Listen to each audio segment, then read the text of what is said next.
আরে শালা, বাইরে তো মনে হচ্ছে অনেক ঠান্ডা। আরে এত দেখি ঠান্ডার তেলায় কম্বল গায়ে দিয়ে কাজ করা শুরু করছে। আরে এদিকে দেখি ওরা কম্বল গায়ে দিয়ে আগুন পোহাচ্ছে। আরে এবার আমি এটা কি দেখতেছি, এত দেখা যায় কোনো ঠান্ডাই নেই, খালি গায়ে হেঁটে চলে যাচ্ছে। মনে হচ্ছে ওটা ওই শরবতের পাওয়ার। যাই তাহলে, আজকে আমিও শরবত খাবো।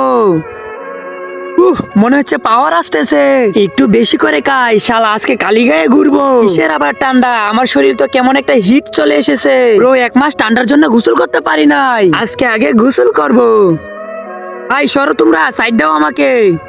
আরে ভাই, এত দ্রুত কোথায় যাচ্ছিস?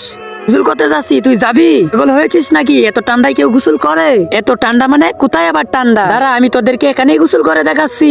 এইবার দেখ তোরা। তার আগে তুমি যদি শয়তানকে ভালোবেসে থাকো তাহলে কিছুই করতে হবে না। যদি আল্লাহকে ভালোবেসে থাকো তাহলে চ্যানেলটা সাবস্ক্রাইব করে দাও। এই দিলাম পুরা 1 বালতি পানি ঢেলে। এ শালা, এত বরফ হয়ে গেল, জলদি ভাগ শালা।